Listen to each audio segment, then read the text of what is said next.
To access all full body language breakdown videos in entirety, hours upon hours, click the link in the description to take you through to the Patreon. Thanks.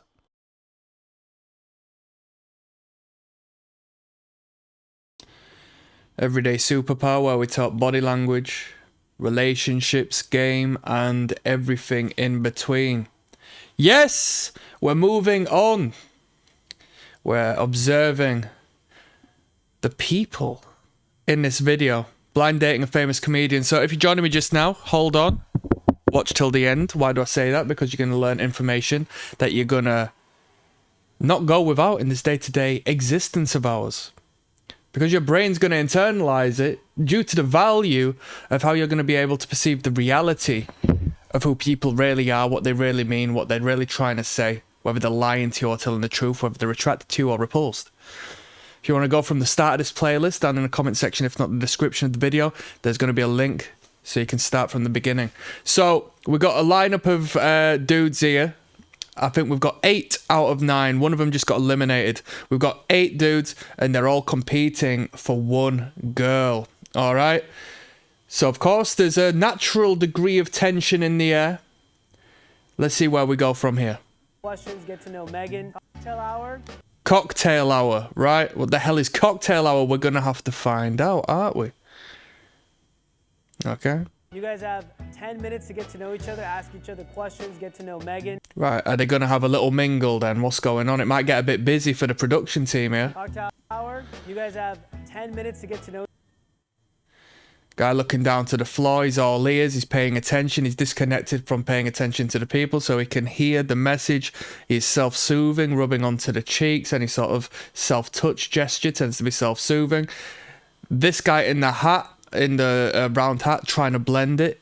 He's not blending it very well, all right? He's self-soothing, of course, with the holding of the wrist, but the tongue rubs the inside of the mouth, stimulating the nerve endings inside of that mouth to fight off the fret response, all right? To fight off the stress he's feeling. Now, I'm not saying these men are going and shaking in their boots and being genuinely very, very, very stressful.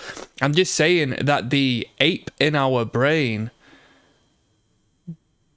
was not anticipating to be put in a room full of strangers competing for one woman, being side by side with them in this situation, in this circumstance, being put before a camera as to which every move and action will be cast judgment upon 3 million subscribers. So when we see these nervous ticks and these nervous releases, in the realm of the non-verbal, generally speaking, it's not the human brain that's operating. It's the deeper level. My apologies. It's the foundation of what we are and where our psyche derives. All right, it goes all the way into the subconscious. Let's jump in. Know each other, ask each other questions. Connection of the hands, hand wringing. Okay, guy in the suit, that's what we see here. The tighter them fingers, the more nervous, the more reserved, pulled back, defensive the individual is. So there's a contrast here. When you see boss, the boss man, steepling with the fingers, symbolic of dominance, superiority, confidence. And then as the hands start coming in and start entwining and the palm starts touching to severe degrees to the point where blood rushes from the fingers, they start to blanch, given that there's such a, an intensity, such a lockdown on that hand. It's a showcase to varying degrees of the discomfort the unconscious of that person is feeling. Arguably conscious as well, they might actually be there in that situation thinking, oh crap, The conscious mind and the thoughts that run through the individual's head might align with what's manifesting in the body. It's not all strictly unconscious behavior, Questions, get to know Megan. Cocktail hour starts now. I'm single, so I'm treating this like it's reality. Oh, I'm single, so I'm treating this like it's reality. pressure. I'm so nervous now. Pay attention. I'm treating this like it's reality. All pressure. She says, I'm treating it like it's reality, then puts a mask on which is void of reality. Okay. What's the truth? You tell me. We're getting into the realm of the spiritual there, the persona. All right, the mask. I'm so nervous now. I'm so nervous now, he says, in This like it's reality. the worst way possible. I'm so nervous. In the worst way possible. Elevated of the voice, showcasing insecurity. Arms are buried, hands are disappeared beneath the arms, triggering the threat response in the brain of whom you speak to. Where are your hands? Are they fists? I'm frightened. Elbows protruding, shield activated. Guy next to him in the two-piece, not the suited guy, but the guy next to him with the gold chain, hand wringing, massaging oneself. Guy in the suit's actually holding himself down now. Hopefully his hands aren't in his pockets. If so, he's just cool, calm, casual. He's coming across well out of these three here. Okay, question. What would you say is the biggest red flag within yourself and the biggest red flag that you avoid in women? What's the biggest red flag in yourself and the biggest red flag you identify in women? I'll go first. I'll say part of my biggest red flag is that maybe I'm a Now pay attention, this is a baseline behaviour of this guy, and I've told you this time and time again, so I want you to really internalise this as a man. In women? I'll go first. Look at what everybody's wearing, right? Nobody's got a pocketed jacket. Aside from the guy closest, the guy who's speaking now, okay? He's put this jacket on, unbeknownst to him, as a defense mechanism to create one layer from him to the outside world, right? It's not down to the temperature, because the guy who's second and the guy who's on the other side of the lady is proving you can get by and be comfortable and confident and exist in that temperature and climate without the need of a jacket. So he's put this heavy duty jacket on, which serves as a defense mechanism. It's zipped up, I know, partially, yeah, that's better than all the way to the top, but it's still zipped, serving an extra layer of obstacle for a message to be communicated, yeah? And that sounds like I'm saying, well, just walk around naked and you can convey the best message. I kind of am saying that, yeah. I kind of am saying that, because if you saw these non-verbal cues and the way we engage, you know, in a physical sense, you wouldn't be that confused about body language anymore, because you will see a reality of what it actually represents, because it will interlink back to the days of old when we were just knocking around and using these as cues to symbolize and signify what we actually thought without clothes. So the problem is, he's got this jacket, and having this jacket not only serves a detriment because of that, but because he's got these big pockets which he can find solace and comfort in, he perpetually has his hands within these pockets, right? He's given his brain an excuse to utilize and find comfort in hiding away from the situation at hand, and it's not a good look. And as I said with the guy who hid his hands underneath his arms, it's triggering to the brain of the individual whom you are speaking to, because they've got a particular part of their brain that has developed to pay attention and highlight where your hands are and what they're doing. And if we can't see them, that's triggering. Unbeknownst to our conscious mind, we just think, somewhat up with that guy. Okay? So he starts to talk. He's going to express red flags here. I'll say part of my biggest red flag is that. And look what he does here. Boom! Aggression. Punches the hand. Nope! No, not men. Don't do this. I know you feel like you want it. I know public speakers say you can dial a point at doing this. Nope. Don't punch anything. Alright? It's triggering and it's a release of aggressive energy. There's better ways to do it. Maybe I'm a virgin. But! And you see why he punched his hand? Let's go back. He might be cracking a joke. We don't know yet. But if that was the case, it goes hand in hand. Literally speaking. Have you seen the game here? Click like and subscribe for it. I'll go first. I'll say part of my biggest red flag is that. Punching of the hand, aggressive energy. Let's go fourth, because I don't know if I'm going to pin the term involuntary celibate on this man. Maybe I'm a virgin. it could be a double-edged sword, you know? Some people can see it as like, I'm pure. Right. We could talk about this forever. Women aren't going to respect that. Consciously, yes, she might think, oh my God, I'm special, I'm the one, I'm validated. No. The animal inside that woman is thinking, whoa, let me do some maths economically speaking, yeah? Are you telling me you've lived all this way into your life and not one woman has found you valuable to the degree that they would procreate with you? Whoa, low value man, low value man, low value man. Do you see where I'm coming from? If you own a shop and you're selling products and nobody buys that particular product, you think this must be worthless. There's something up with the value that this product is portraying because nobody wants to have it. You don't look at it and say, oh my God, I'm going to be the first to have it. You'll only think that if you had competition. Oh my God, I'm going to be the first to get the new PlayStation. Because you know, if you're the first, there's a lot of competition in that market to purchase that first thing. Whereas if you are first in the market to buy a games console that nobody's buying, nobody wants, nobody cares about, I'd rather have the PlayStation. Because I can involve myself with a group. Because I can participate in society. Because that PlayStation is perceived as valuable to me due to the economical laws of scarcity and abundance. There's only one of him. And nobody wants him. I'm not saying this to hate. I'm just letting you know what it is. Because I might be speaking to some virgins out there. With all due respect to you, there's nothing wrong with that. That's life. You have it and then you lose it. But don't go out of your way to promote it. If you live in a religious community with religious ideals and traditions, I'm not going to speak on that.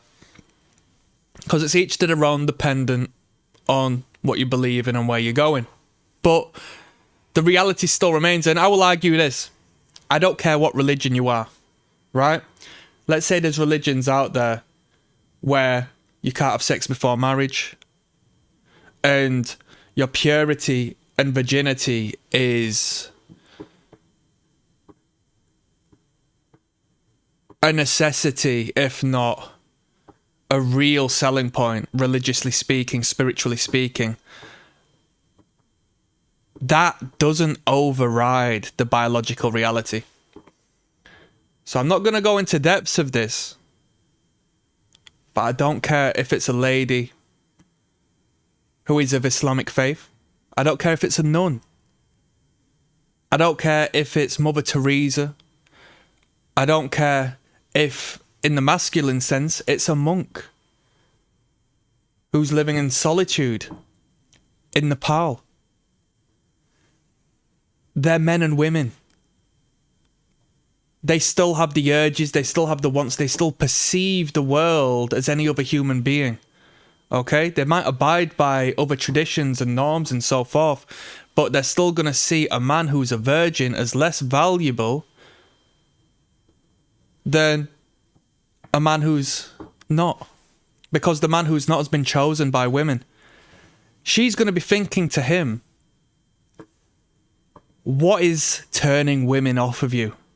It raises a lot of negative questions. Instead of thinking, what is it about you that turns all these women on you're having sex with? She's thinking, what is it about you that's turning off all these women? If you go to a new city and you're looking at apartments to live in, and you go to this apartment, and the person who's selling you the product says, yeah, we've had 20 viewings over the last month, and you say, and nobody's taken it. It raises questions. Why is nobody taking the apartment? Am I making sense, people? Am I making sense? This is sales 101. People want what other people want, especially women. Women have got a threat response to men because we can be physically harmful. So she needs to ensure she's safe and sound. And given you prove that to her for one means or another, it triggers a degree of attraction. She feels comfort aside you, where she can let her walls down. If other women find you attractive, it's a great way of bypassing that. Instead of you having to prove it, the other women, society proves it for you. Peep game. I'm giving you good game tonight. You can't override biological reality and the economics of what a woman finds interesting and what a man finds interesting in the opposite sex. Let's go.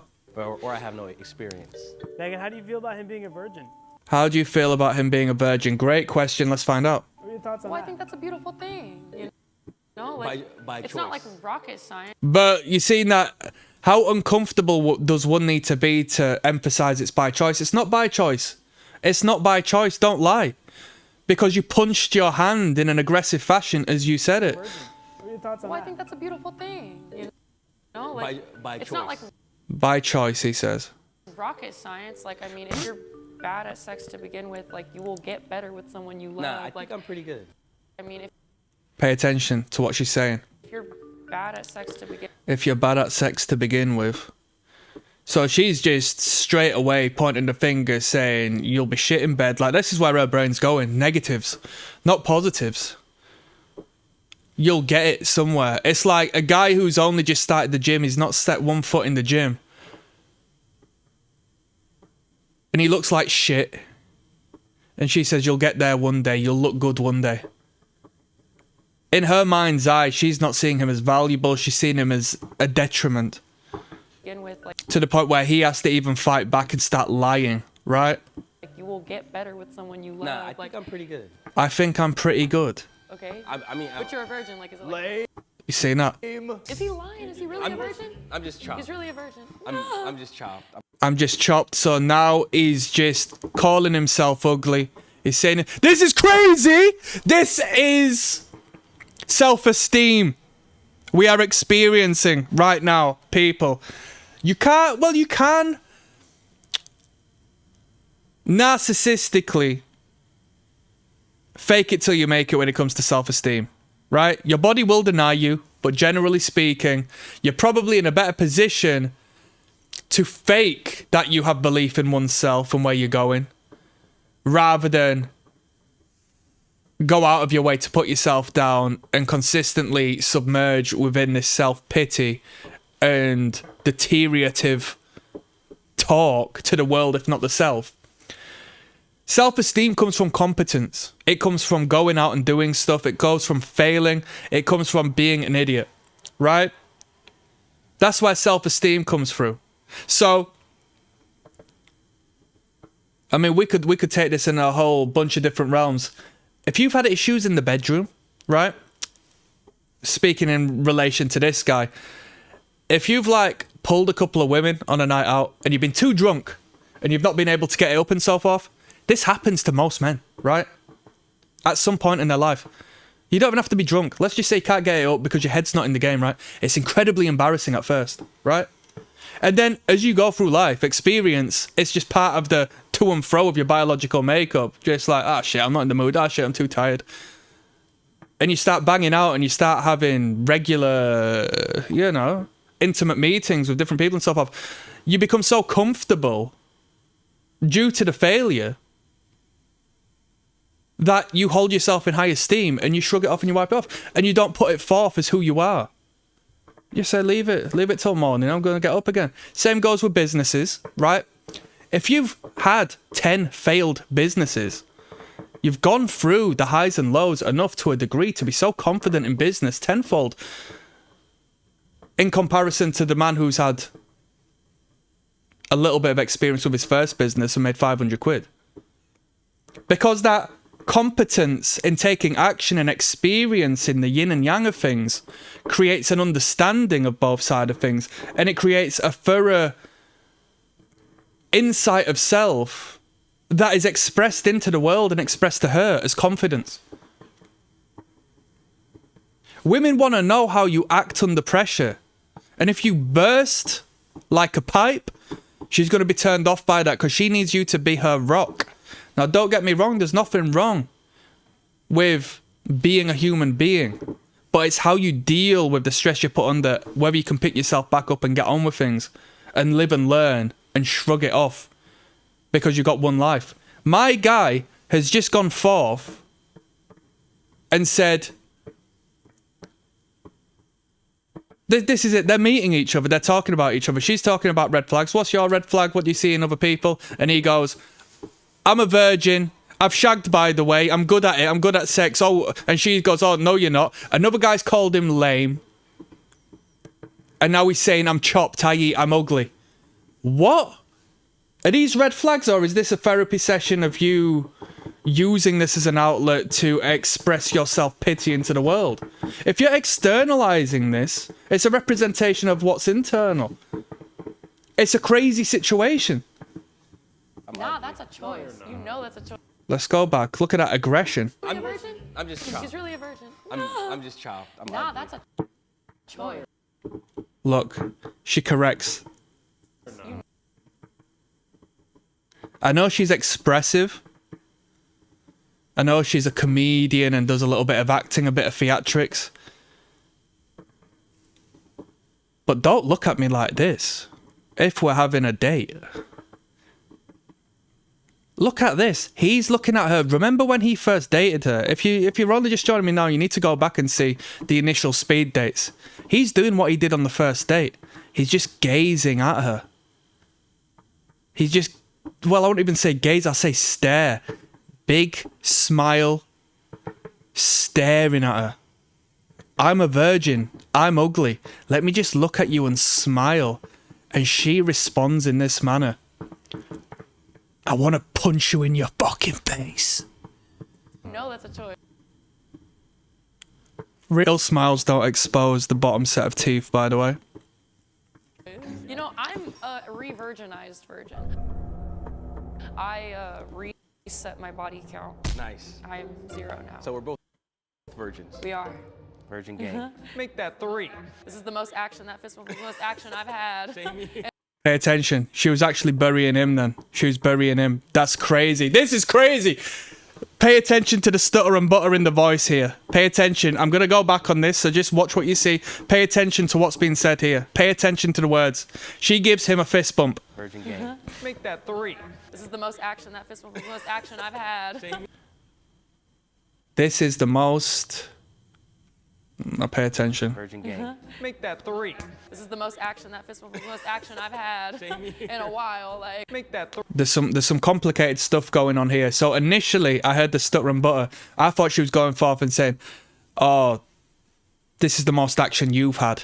And then she pulled it back and sort of, you know, had a laugh at her own expense, because the reality is, if we're in the same position, even though I'm lying about it, I'm a re-virgin, haha, I'm not actually a virgin, I'm just trying to make you feel comfortable, right? And she says to you, this is the most action I've had. Regardless, let's say it goes completely well. This is the most action I've really had with this fist bump. Yeah, even though the fist bump didn't connect, it was just like a whole shit show of events there, because he didn't cooperate and she didn't really want to fist bump him, so she was like pulling it back and giving it in, right? So she states, let's say everything goes well and there was no stuttering and buttering and there was no hand fist bump malarkey. Well, there was fist bump and it all went well. She's saying, oh, this fist bump's the most action I've had. What she's really saying is that this is the most action you've had. This is crazy. I'm a bit weirded out by this. You're a grown man. You've not been given any love by women. Why? 3. this is the most action, that fist bump is the most action I've had in a while. Like, In a while, push him away. ooh, I'm getting excited. I'm brick. Let me step away. Same. My big Let's keep on moving. This is a crazy situation. We've got the next guy piping up next. Let's see where we go from here. Thank you for watching. You can watch all body language breakdown videos, hours on hours of content, including the game I can't give here, via the Patreon. The link is in the description.